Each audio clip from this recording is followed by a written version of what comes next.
मैं भाकपा माले विधायक दल के नेता महबूब आलम अपने महागठबंधन के साथ प्रेस कॉन्फ्रेंस में हिस्सा ले रहा हूं और मुझे खुशी हो रही है कि आप लोगों ने इस तरह से जो हमारी बातों को कवर किया, पहले वाला काम आप लोगों को धन्यवाद मैं देना चाहता हूं। साथ साथ मैं ये कहना चाहता हूं कि बिहार लोकतंत्र की जननी है। ये बार बार हमारे नेता कह रहे हैं तेजस्वी जी,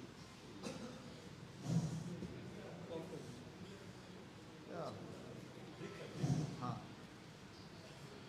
तो अभी मैं समझ रहा हूँ कि लोकतंत्र का अस्तित्व ही खतरा में है। एक भी का वोट देने के अधिकार से अगर उन्हें वंचित किया जाता है, ये छोटा मुद्दा नहीं है, बहुत बड़ा मुद्दा है। और इस जमीन में रोजी रोजगार के लिए और शिक्षा संस्थानों में उच्च शिक्षा हासिल करने के लिए भी जाने के लिए बाध्य हैं। वो कैसे आएंगे अचानक? नॉर्मल कोर्स में रेलवे टिकट नहीं दे रही है, 22 दिन तक के लिए वेटिंग लिस्ट में उसका नाम नहीं आ रहा है, तो नॉर्मल कोर्स में एक पैसेंजर को टिकट नहीं, अचानक वो कैसे आ जाए? इसलिए हमारा कहना है कि लोकतंत्र की रक्षा के लिए सबसे जरूरी है कि हमारे वोटर के अधिकार की रक्षा हो, और उस अधिकार की रक्षा और सुरक्षा के लिए हमने जो कार्यस्थगन लाया, बार बार कल भी लाया था, हम लोग लाए थे, आज भी हम लोग लाए, इस पर एक विमर्श हो, सार्थक विमर्श हो, और बिहार के तरफ से, बिहार की जनता के तरफ से जो शासक वर्ग है वो भी हिस्सा ले, उनको भी दुश्चिंता होनी चाहिए।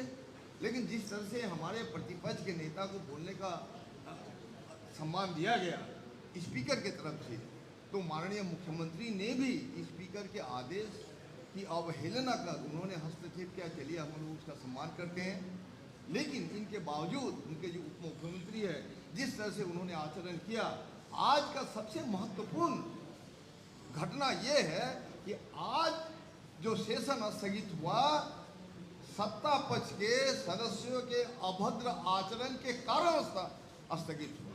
यह हम लोग की वजह से नहीं हुआ।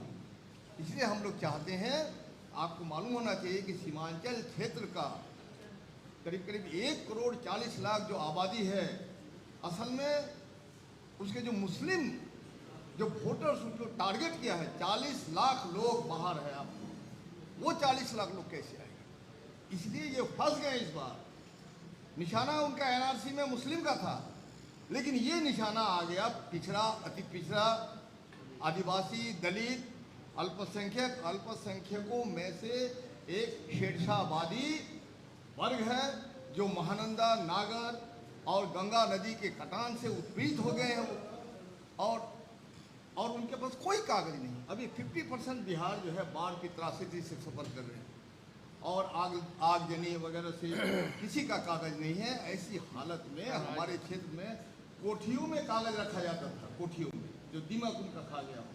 और जब 2000 के बाद ये बात के बाद स्थिति स्पष्ट हो गई कि नौकरी वगैरह मिलती भी नहीं है। किसी भी नौजवान ने अपने हाई स्कूल से क्लास 10 का प्रमाण पत्र लेने की जहमत नहीं उठाई। अभी अगर वो जाते हैं तो 2 हेडमास्टर चला गया, 3 हेडमास्टर चला गया, वो रजिस्टर दीमक खा गया। ऐसी हालत में बिहार के लोगों पर नागरिकता एक दूसरी एनआरसी है, इस एनआरसी के जरिए सिर्फ वोट देने का अधिकार ही नहीं, आने वाला दिन में हमारी नागरिकता पर भी तलवार लटक रही है। इसलिए इसकी हिफाजत के लिए हम लोग जान देने की हद तक आंदोलन करेंगे, और बिहार पूरे देश को रास्ता दिखाएगा। इसलिए हम लोगों ने भारतीय लोकतंत्र का अब तक का ये काला अध्याय है, और इस काला अध्याय में हम नहीं चाहते हैं कि ये हमारा सत्र भी काला सत्र साबित हो जाए। इसलिए आज हम लोगों ने जो बात की, स्पीकर साहब का बहुत सम्मानजनक स्थिति रही, उसका सकारात्मक है।